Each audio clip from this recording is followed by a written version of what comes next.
Bueno, muy buenas tardes. Bienvenidos y bienvenidas a este webinar, La conducta ética del funcionario público. Mi nombre es Miriam Sanabria Garita y yo pertenezco al área de educación continua del SICAP. Esta actividad es parte de una serie de capacitaciones. Con esto iniciamos lo que es una cantidad de actividades que vamos a realizar para conmemorar el Día Nacional de Rescate y Formación de Valores. Esta actividad va a estar a cargo del señor Gilbert Calderón Alvarado. Él es abogado y notario. Tiene 33 años de servicio en la función pública y laboró en los últimos 10 años como procurador de la Procuraduría de la Ética Pública. Así que, como les comenté, esta es la primera actividad que vamos a realizar. Ahora al final les voy a mostrar los 4 cursos que tenemos programados a partir del mes de octubre para conmemorar lo que es este Día Nacional. Don Gilbert, le doy pase para que pueda iniciar.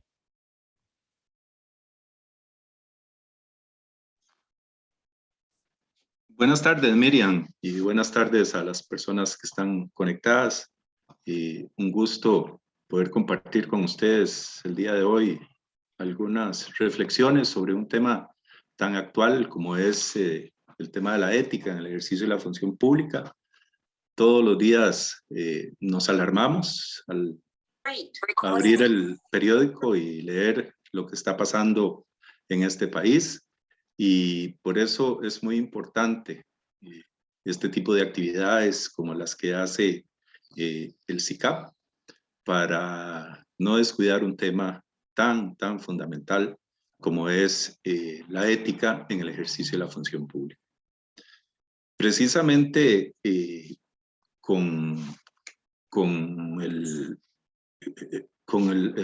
la aproximación del mes de octubre, donde mediante un decreto ejecutivo se estableció como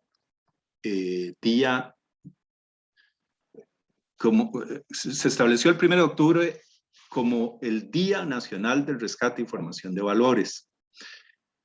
A raíz de este decreto, las instituciones públicas se abocan a desarrollar diferentes actividades en aras de conmemorar un día tan importante como este. El SICAP, por su parte, ha establecido durante todo el mes de octubre una serie de actividades conmemorativas de una fecha tan importante como es el Día Nacional de Rescate y Formación de Valores. Hoy vamos a hablar un poco sobre algunos conceptos relacionados con lo que es la conducta ética del funcionario público. Para eso, vamos a establecer algunos conceptos de ubicación. Vamos a hablar de lo que es el funcionario público, vamos a hablar de lo que es la ética general, sí, ok, perdón, disculpen la impericia en el manejo de estas tecnologías de ahora. Vamos a hablar, les decía, de lo que es el funcionario público, de la ética en general, de la ética pública como una rama de la ética general y de la probidad, de los conflictos de intereses que se generan en el ejercicio de la función pública y la manera de evitarlos. La corrupción como consecuencia del abandono de la ética y la denuncia como herramienta fundamental del combate a la corrupción. Yo voy a quitar mi cámara para que tal vez les quede más cómodos a ustedes, en el sentido de que puedan tener una pantalla más desbloqueada.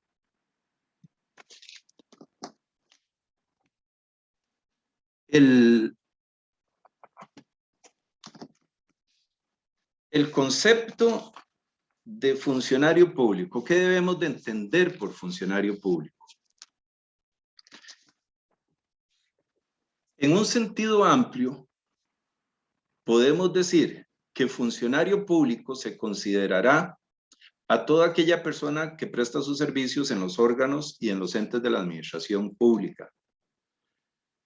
con entera independencia de su carácter, ya sea representativo, que son los funcionarios públicos que son electos mediante el voto popular, del carácter remunerado, que son aquellos funcionarios que tienen un salario en la prestación de los servicios de la función pública, del carácter permanente o ocasional, y se establece en esta definición que los términos funcionario, servidor y empleado público serán equivalentes para los efectos de esta ley.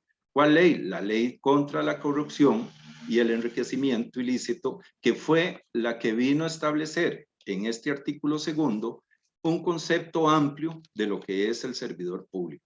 Porque antes las leyes que definían lo que era un servidor o un empleado público, tenían cierta restricción a la hora de definirlos.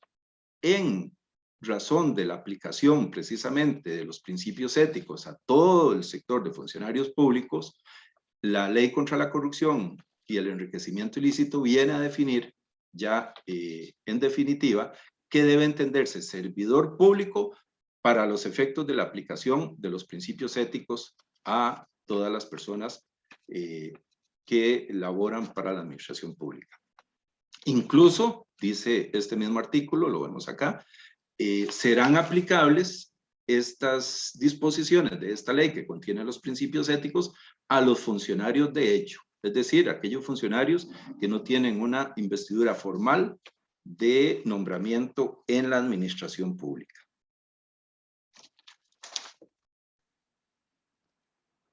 A todas estas personas les rige el mismo marco ético en el ejercicio de sus funciones, independientemente de la forma de su nombramiento o del puesto que ocupe, ya sea representativo, permanente, remunerado, incluso el funcionario de hecho. A todas estas personas, el marco ético en el ejercicio de la función pública es el mismo.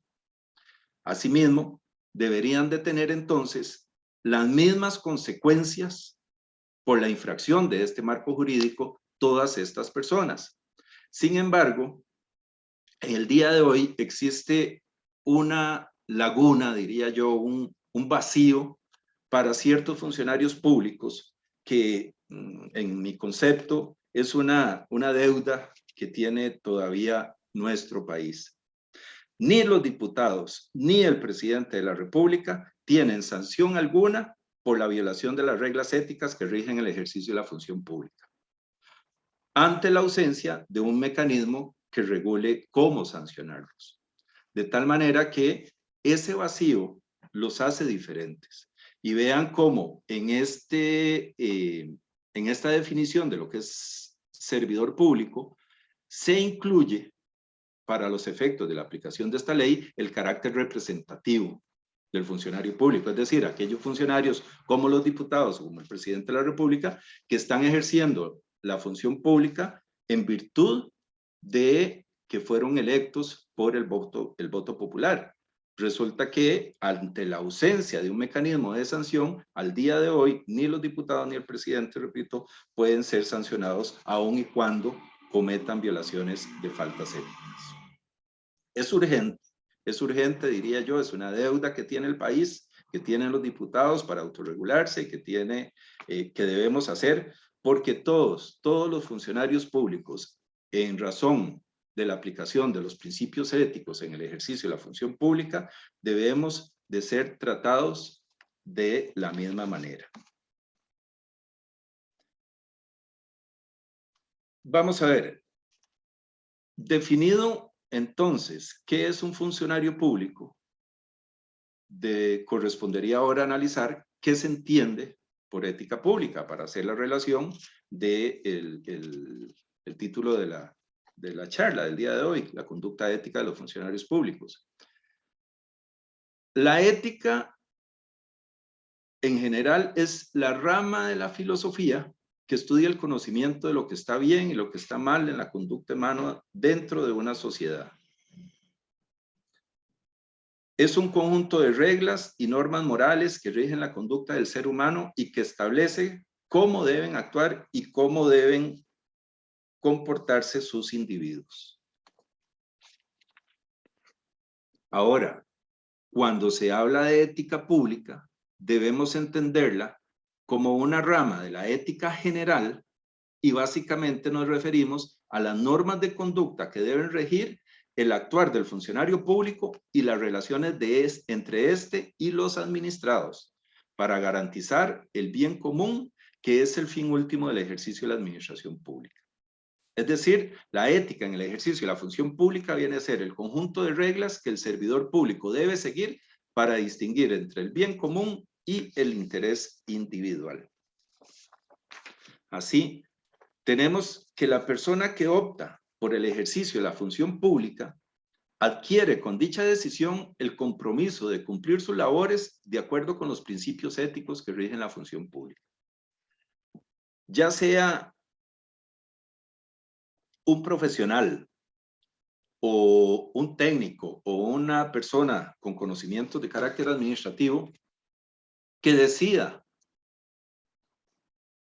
llevar a cabo su función dentro de la función pública, debe saber que la función pública debe ejercerse, repito, de acuerdo con los principios éticos que rigen esta función. Esto es muy importante porque debemos entender que en el ejercicio de la función pública, las reglas éticas que la rigen son las que ya están establecidas. Es decir, yo no las puedo inventar, ni puedo aplicar reglas éticas de acuerdo a mi leal entender, o reglas éticas que estén establecidas para otros escenarios, por ejemplo, para los empleados, los funcionarios públicos de elección popular, que tienen reglas éticas en sus partidos políticos, o los grupos sociales o los grupos religiosos que tienen sus propias reglas éticas. No puede una persona pretender ejercer la función pública y dentro del ejercicio de la función pública continuar aplicando los principios éticos de su partido político o de su grupo social o de su grupo religioso. Para el ejercicio de la función pública, las reglas éticas están definidas y son las que hay que cumplir. Estas reglas éticas que regulan el ejercicio de la función pública derivan básicamente de principios éticos que encuentran su origen en diferentes fuentes normativas. Algunas son generales y abarcan a todos los funcionarios públicos, pero algunas son específicas para determinado ente, órgano o segmento de funcionarios.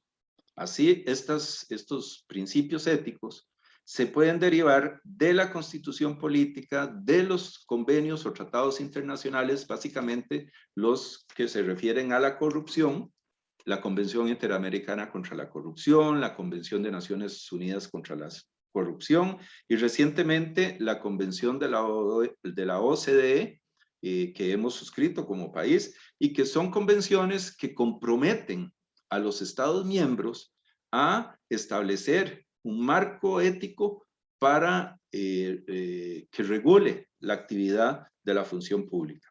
Y de ahí se establecen principios generales que después cada estado debe aterrizarlos en su ordenamiento jurídico. Y por eso también estos principios derivan de las leyes de la República, de los decretos, de los reglamentos y de los códigos de ética que hay en algunas de las instituciones. Básicamente, estos principios éticos que rigen el ejercicio de la función pública son el principio de legalidad, que manda al funcionario público a hacer solo lo que la ley le permite hacer. No puede una persona que trabaja para la administración pública hacer lo que él quiera, sino que solamente podrá hacer lo que la ley lo autoriza a hacer. Un principio general básico es el de bienestar general. Todos los funcionarios públicos deben saber que su función está dirigida a conseguir el bienestar de toda la población, el bienestar de la ciudadanía y nunca el bienestar particular del funcionario público, de sus familiares, de sus amigos o familiaridades de incluso hasta tercer grado. El principio de transparencia. Los funcionarios públicos deben ser transparentes en su función y en su rendición de cuentas. Debe ser, como lo ha dicho nuestra sala constitucional, una casa de cristal en donde se pueda hurgar sin ningún impedimento acerca de lo que está haciendo o no está haciendo el funcionario público. Funcionario público que debe respetar también el principio de imparcialidad, debe ser imparcial, nunca debe favorecer por ningún motivo a alguna persona en particular. Debe también acatar el funcionario público el principio de responsabilidad, o sea, hacerse responsable por sus actos, hacerse responsable por sus actuaciones y lo que se derive de ellas. Y sobre todo, un principio básico dentro del ejercicio de la función pública es el principio de la buena fe. Todo funcionario público debe saber que tiene que actuar conforme la buena fe y conforme lo manda la moral y la ética de la función pública. Estos principios fueron normativizados, por decirlo de alguna manera, en el llamado deber de probidad. Ya no son meros enunciados que están en el aire sin ningún contenido específico, sino que ya estos principios éticos que rigen el ejercicio de la función pública fueron puestos en una ley y por lo tanto, en virtud del principio de legalidad del que hablábamos, todo servidor público debe conocerlos y acatarlos. En el artículo 3 de la Ley contra la Corrupción y el Enriquecimiento Ilícito, se dispone como definición de lo que debe entenderse por deber de probidad, que el funcionario público está obligado a orientar su gestión a la satisfacción del interés público y que este deber se manifestará al identificar y atender las necesidades colectivas prioritarias de manera planificada, regular, eficiente, continua y en condiciones de igualdad para todos los habitantes de la República. Además, debe demostrar el funcionario público, según ya lo establece una ley de la República, rectitud y buena fe en el ejercicio de las potestades que le confiere la ley y que debe asegurarse de que las decisiones que adopte en el cumplimiento de sus atribuciones se van a ajustar a la imparcialidad y a los objetivos propios de la institución en la que se desempeña y que debe administrar los recursos públicos con apego a los principios de legalidad, eficacia, economía, eficiencia y que debe rendir cuentas satisfactoriamente. Este deber de probidad se complementa en un reglamento de la Ley contra la Corrupción y que además de mantener los preceptos de la ley, manda también a los funcionarios a rechazar dádivas, obsequios, premios, recompensas y cualquier otro emolumento, honorario, estipendio, salario o beneficio por parte de personas físicas o jurídicas, nacionales o extranjeras en razón del cumplimiento de sus funciones o con ocasión de estas.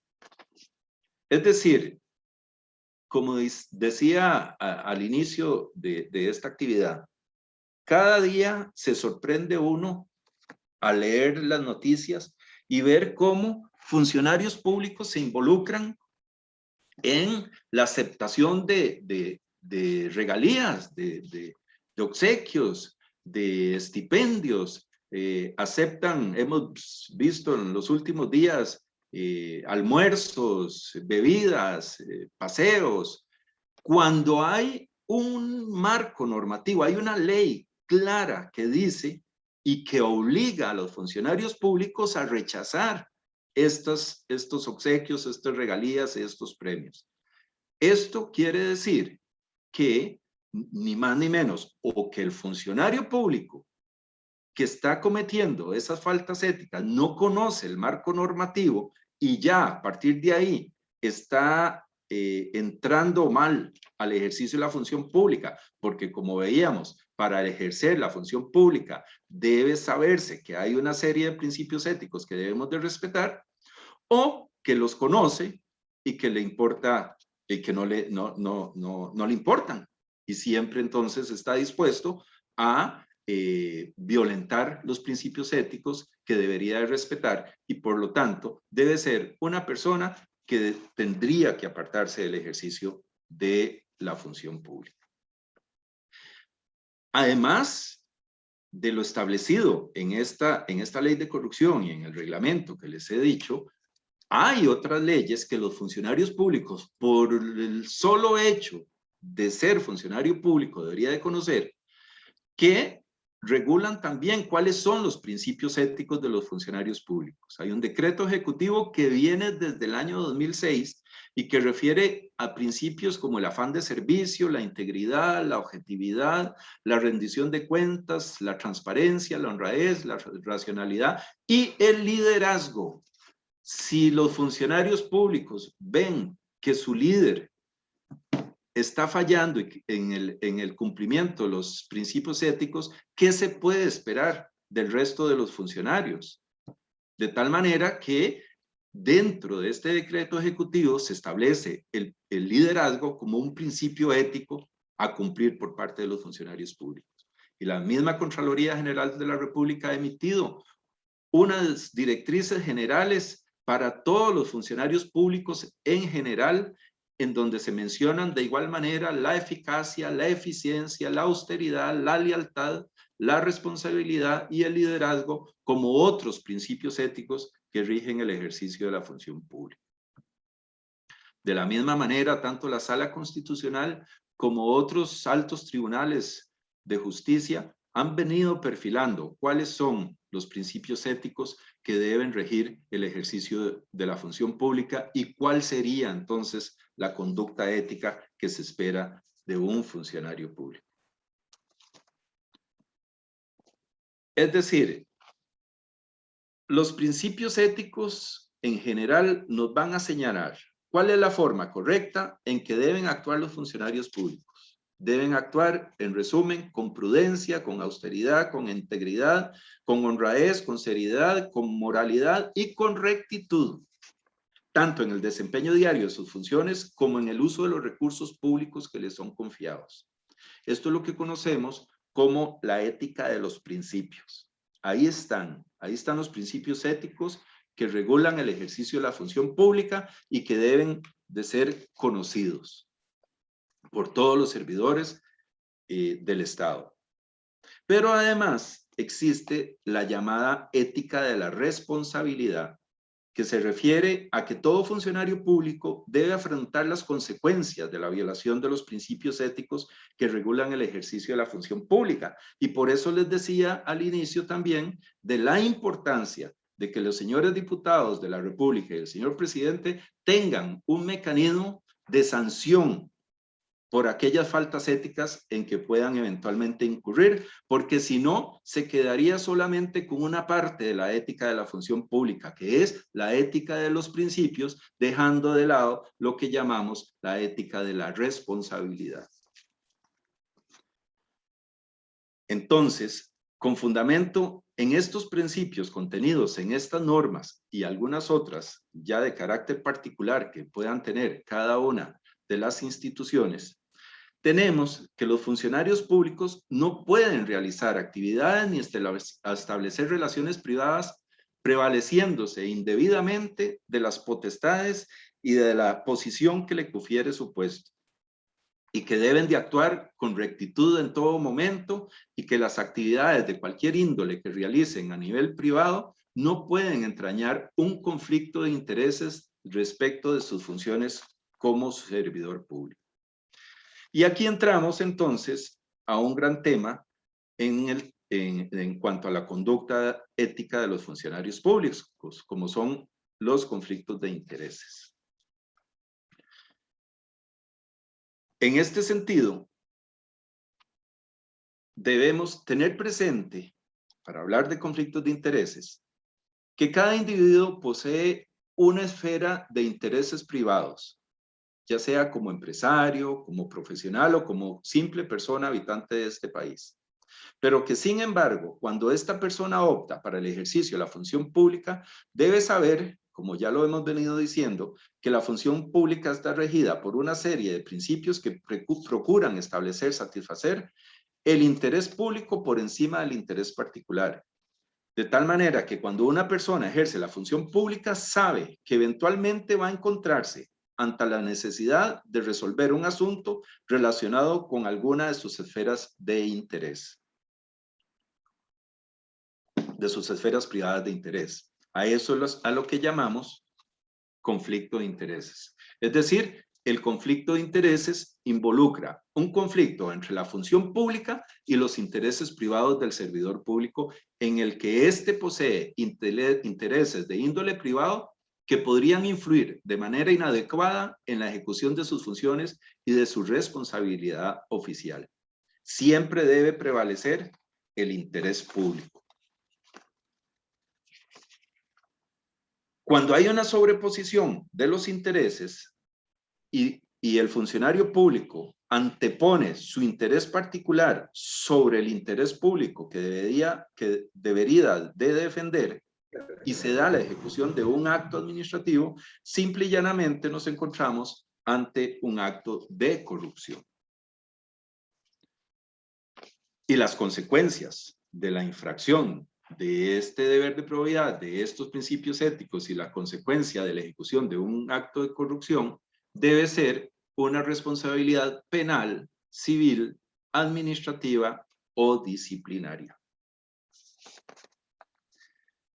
Incluso la misma ley contra la corrupción establece claramente en el artículo 4 que sin perjuicio de estas responsabilidades civiles y penales que procedan por la infracción de los principios éticos del deber de probidad, debidamente comprobada y previa defensa, constituirá justa causa para la separación del cargo sin responsabilidad patronal. Además, en esta misma ley de corrupción, se establece un artículo muy interesante, que es que las sanciones que se establecen en esta ley serán impuestas de tal manera que a mayor jerarquía, mayor responsabilidad. Para valorar la conducta del presunto responsable se tomará en cuenta cuál es la jerarquía del funcionario que está infringiendo las reglas éticas. A mayor jerarquía, a mayor altura, mayor responsabilidad. Y a veces vemos, lamentablemente en este país, que a mayor jerarquía del funcionario público, mayor impunidad se presenta. Así que en este tema de los conflictos de intereses es muy importante para las personas que quieran ejercer el ejercicio de la función pública, que hagan una valoración, que efectivamente analicen cuáles son los intereses particulares que tiene a efectos de que eventualmente en el desempeño de la función pública no vaya a entrar en conflicto. Una persona que tenga negocios de ganadería, que tenga negocios de autobuses, no debería optar por el desempeño de un puesto público que esté relacionado con permisos, con regulación o de alguna manera con las actividades que él, su familia, sus allegados hasta tercer grado puedan tener.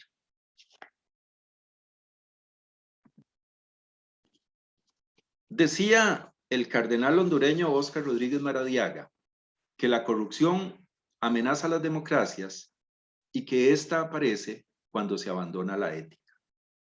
Que la corrupción se debe entender como un problema de conductas y de actitudes que deviene del deterioro y de la pérdida de valores, cuando los individuos o en los grupos sociales el impulso del enriquecimiento o del poder subordina principios básicos como la rectitud, la integridad y la probidad. El Banco Mundial, por su parte, define la corrupción como el aprovechamiento del cargo público para beneficio personal.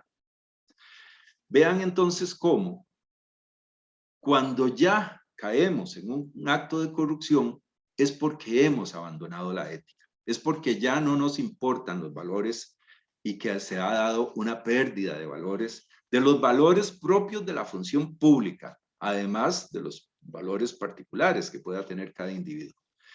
Y entonces, de ahí que hay que trabajar muy duro en el reforzamiento de los valores éticos que deben contemplar los funcionarios públicos.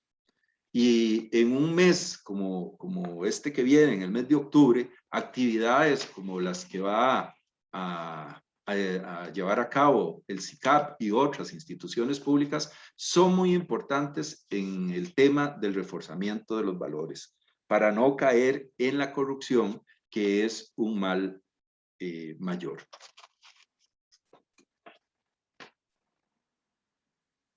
La corrupción pública puede definirse o puede ocurrir en varias escalas diferentes.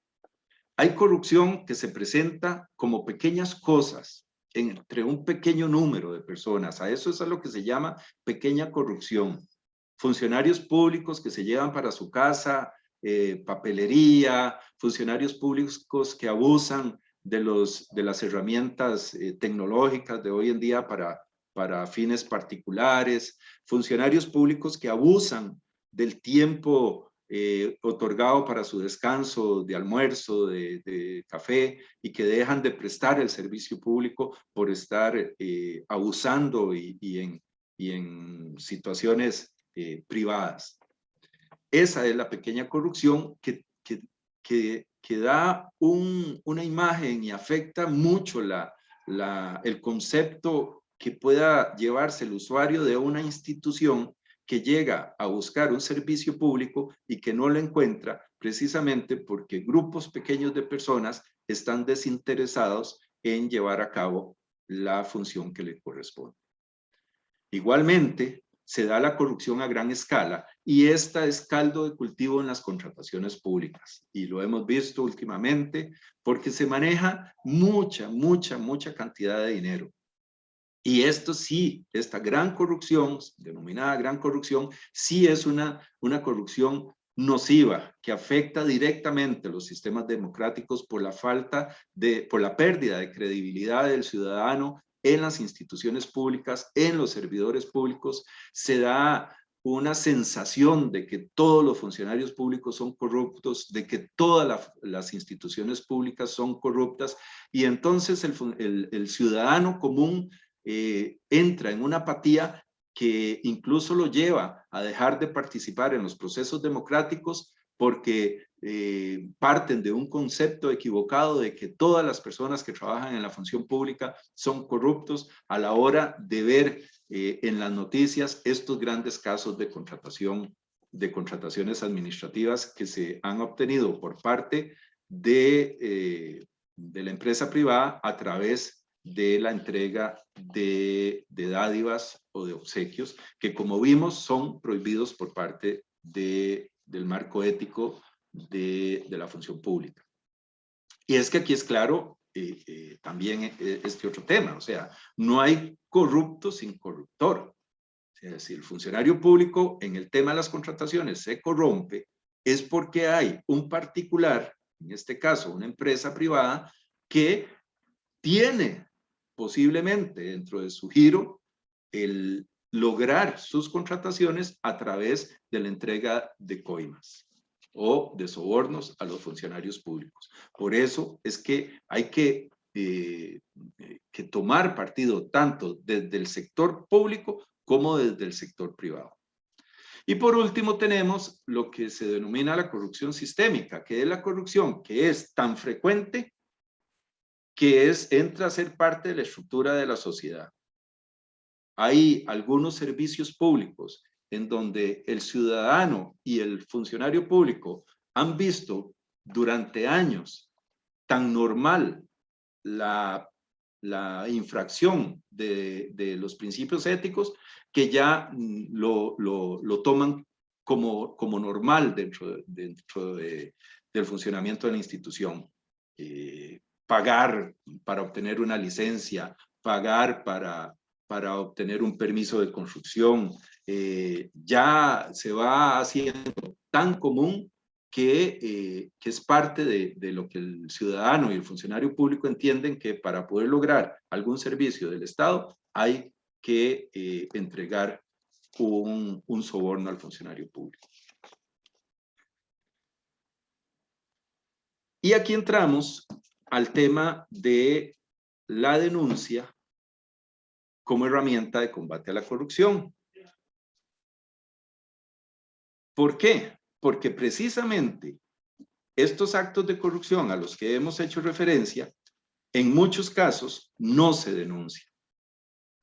Y la denuncia para el combate a la corrupción es fundamental. La denuncia debe entenderse como parte del derecho de petición consagrado en el artículo 27 de la Constitución Política para todos los ciudadanos de este país. Tiene un componente fundamental que es la confidencialidad de la identidad del denunciante. Con esta figura se protege la identidad del denunciante a nivel administrativo con aras de incentivar el conocimiento de las autoridades competentes de hechos anómalos y se persuade de conductas ilícitas a las autoridades públicas. Las diversas administraciones están obligadas por ley, tanto la ley de corrupción como la ley de control interno, a garantizar la confidencialidad de toda aquella persona que acuda como denunciante de un hecho de corrupción, falta de ética o probidad. Y es que esto es importante porque muchas veces hay funcionarios públicos que se enteran, son testigos, se dan cuenta de la existencia de faltas éticas dentro de su oficina, pero les da miedo denunciar porque muchas veces a quien habría que denunciar es al jefe. Y si el jefe se da cuenta quién lo denunció, pues posiblemente va a tomar represalias. Entonces, en ese sentido, debe estar tranquilo el denunciante que la misma ley le da una protección a su identidad a efectos de incentivarlo para que no guarde silencio y que ponga en conocimiento de las autoridades competentes los hechos anónimos. Y lo mismo pasa con la ciudadanía. La ciudadanía, el ciudadano común que quiera denunciar a cualquier funcionario público debe saber que ese funcionario público en principio no debería de saber quién fue el que lo denunció, porque lo que se conocen son los hechos denunciados y la identidad del denunciante debería de ser protegida por parte de la administración. Y todo aquel funcionario público que no proteja la identidad del denunciante estaría a su vez cayendo no solo en una falta ética, sino en una falta administrativa sancionable.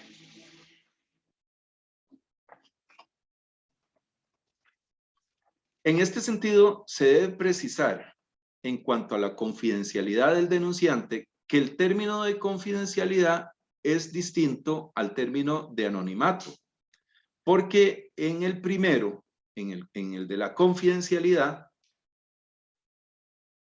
la administración pública conoce la identidad del denunciante, sabe quién es el que está denunciando y le va a guardar el sigilo hacia su identidad. En cambio, en la denuncia anónima, se denuncian hechos, se denuncian personas, se denuncian a funcionarios públicos, pero sin un responsable del hecho denunciado. Y en la ley establece que en esos casos es posible archivar la denuncia sin entrar a conocerla.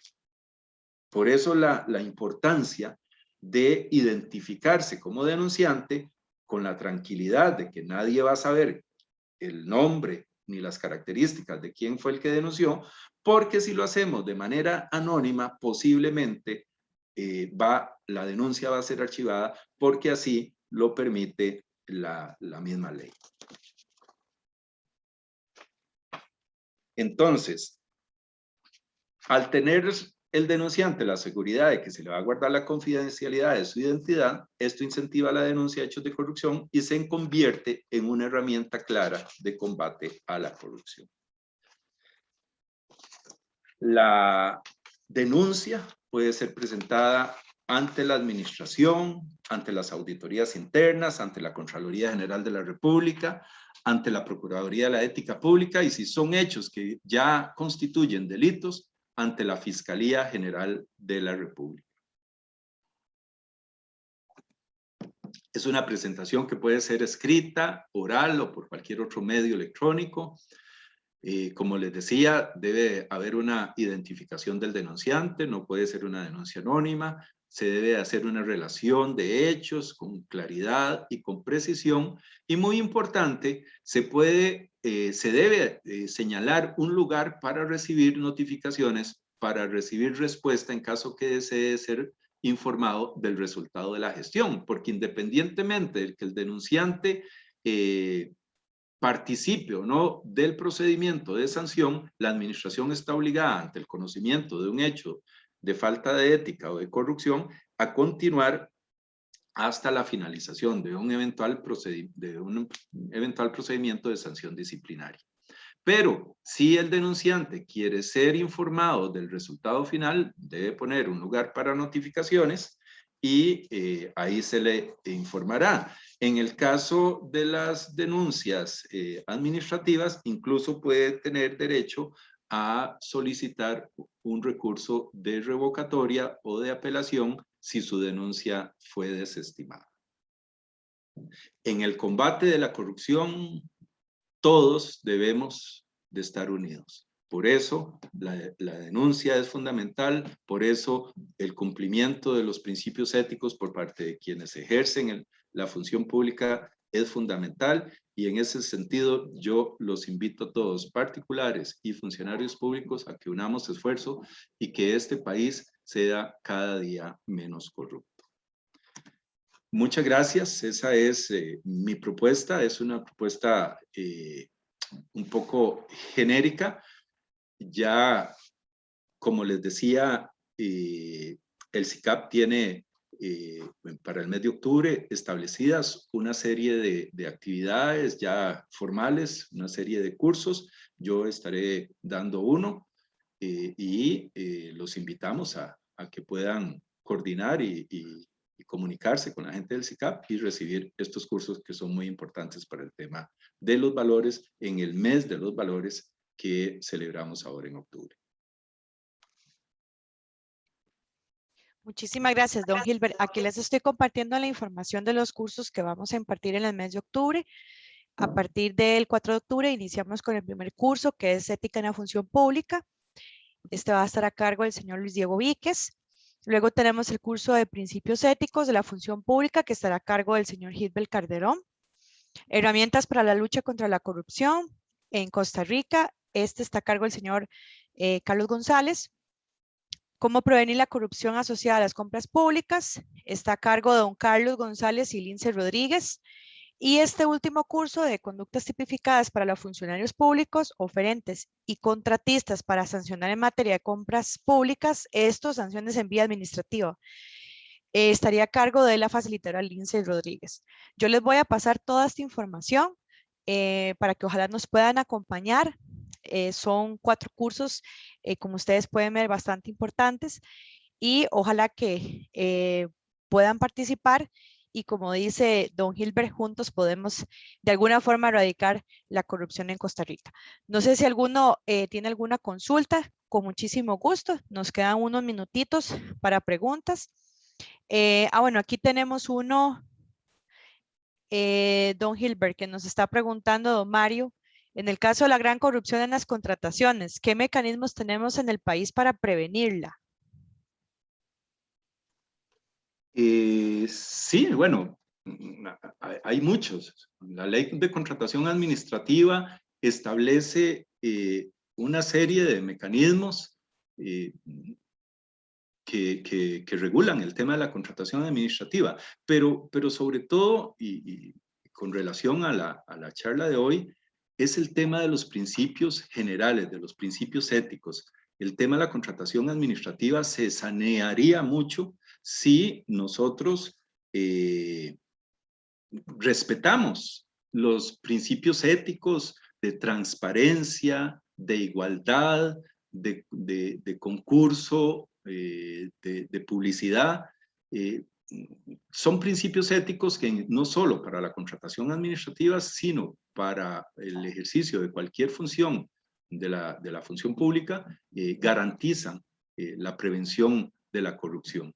Pero concretamente sí se da dentro de la misma ley de contratación administrativa y algunas directrices que tiene la misma Contraloría General de la República, una serie de normas y disposiciones para prevenir el tema de la corrupción. Vean ustedes cómo en estas últimas noticias que hemos estado viendo, es un tema, pues sí, no solo de que la empresa constructora puede estar ofreciendo dádivas o premios a los funcionarios públicos, pero fundamentalmente es que hay funcionarios públicos que en principio están aceptando premios o dádivas o obsequios que, como vimos, están expresamente prohibidos por la ley.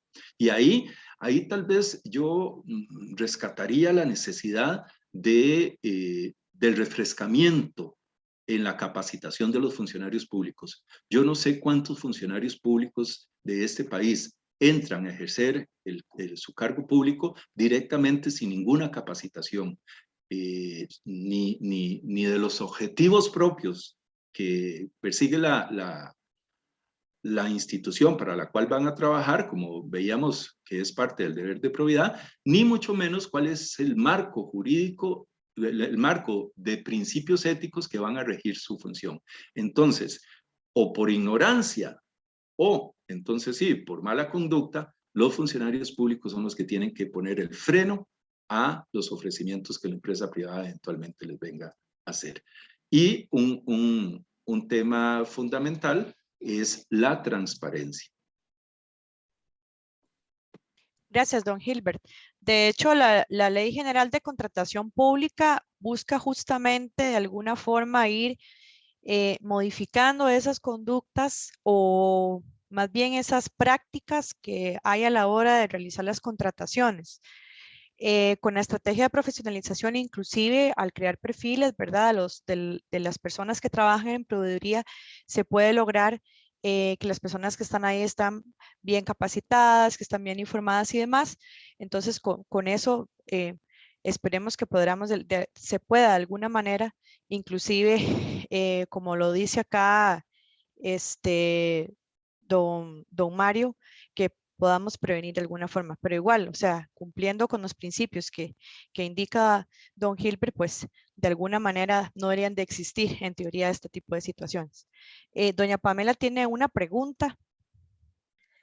Sí, gracias. Muy buenas noches a todos y a don Gilbert. Un gusto saludarle. Don Gilbert, en una de las diapositivas que usted presentaba, exponía varios lugares en donde poner denuncias, ¿verdad? Los pone todos como opciones, cada una por aparte. Sin embargo, tengo la consulta específica del orden de las denuncias, ya que si uno se va directamente a la Contraloría General de la República, habitualmente lo que hacen es devolverlas a las auditorías internas. Entonces, esto porque tengo un caso, ¿verdad?, en el que sucedió así. Entonces, no sé si lo correcto sería interponerlos en casi que todos los medios, ¿verdad? O eso sería saturar totalmente el sistema, ¿verdad? Interponiendo denuncias en la Procuraduría de la Ética, en la Auditoría Interna, en la Contraloría. No sé si hay algún orden en específico para poder interponer denuncias. Esa es mi consulta. Sí. Más bien, la clasificación que yo enseñaba está relacionada con la materia. Las denuncias que están relacionadas con el tema de fondos públicos normalmente las ve la Contraloría General de la República, pero la Contraloría General de la República tiene además como auxiliares a las auditorías internas de cada una de las instituciones. Y muchas veces los auditores de cada institución tienen mayor facilidad o conocen más de cerca la institución como para hacer una investigación, en principio una investigación preliminar, para determinar los hechos que se están denunciando. Y por ahí es que muchas veces cuando se trata de una denuncia sobre mal manejo de fondos públicos, sí, debería ir a la Contraloría y la Contraloría o la toma o la puede pasar a las auditorías internas. Cuando son asuntos de violación propiamente de principios éticos, que no estén relacionados con el mal manejo de los fondos públicos, para eso está la Procuraduría de la Ética Pública. Ahí la Procuraduría de la Ética Pública sí va a conocer los hechos, va a conocer la denuncia y va a emitir una resolución. Cuando se trata de asuntos penales, directamente en el Ministerio Público ellos son los competentes para llevar a cabo una investigación y eventualmente una acusación y eventualmente lograr una condena penal de cárcel para el funcionario público, de tal manera que el ciudadano común no tiene la obligación de conocer estos detalles de competencias de cada una de las instituciones de control que tiene la administración pública. Y entonces, en un tema de simplificación de trámites y para facilitación del trámite y del camino que debe seguir una denuncia, no se le devuelve al denunciante, al ciudadano, sino que la misma administración internamente se pasa la denuncia de acuerdo a la institución que sea competente. Por eso no es necesario presentar la misma denuncia de los mismos hechos en todas las instancias, porque en todo caso, si no es competente la institución ante la cual se ha presentado la denuncia, esta misma institución la va a remitir a la institución que sí es competente. Muchas gracias, don Gilbert. Con gusto. Vamos a ver, don Gilbert. Vamos a ver.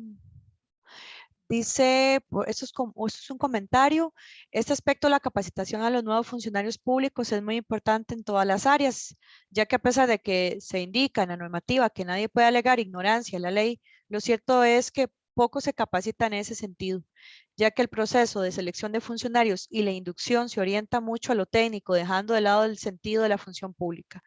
Eso no solo sería a los funcionarios nuevos, sino que incluso reforzamiento constante. Completamente de acuerdo. Si me permite, Miriam, hacer Claro, por supuesto. un agregado en este tema. Por supuesto que es muy importante. Y ustedes veían cuando hablábamos sobre la definición de lo que debe entenderse, porque ¿qué es un funcionario público? Como un funcionario público también son todas aquellas personas que ingresan a la administración pública en virtud de una elección popular. Entonces, regidores, síndicos, diputados, presidentes, son personas que no entran a través de un procedimiento de selección de personal, entran directamente al ejercicio de la función pública. Una vez que está un nuevo gobierno en el ejercicio de sus funciones, va a nombrar una serie de funcionarios públicos de manera directa, como son presidentes ejecutivos, miembros de juntas directivas, ministros de Estado, viceministros de Estado, que tampoco, en principio, entran dentro de ese proceso de capacitación que entra el funcionario público general, como por ejemplo los funcionarios públicos adscritos al régimen de servicio civil, que tienen que hacer todo un concurso para ingresar a la administración pública, o los funcionarios públicos pertenecientes a las instituciones autónomas que tienen que hacer un concurso de oposición y entrevistas y demás.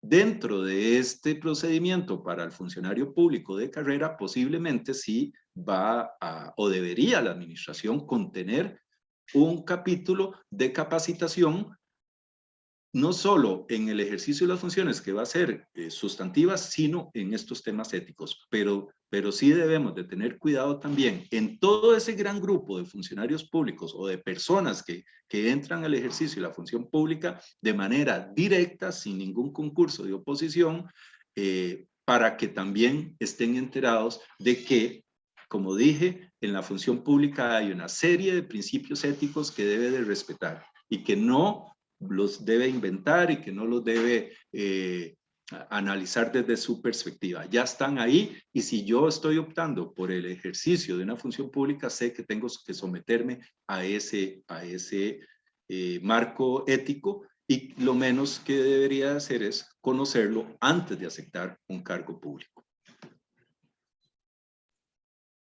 Gracias, don Gilbert.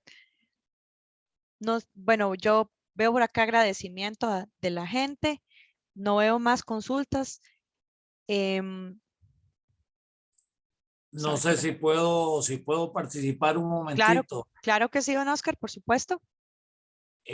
Don Gilbert, muy interesante la charla, definitivamente muy buena en estos momentos que está pasando el país con esta crisis moral del funcionario público.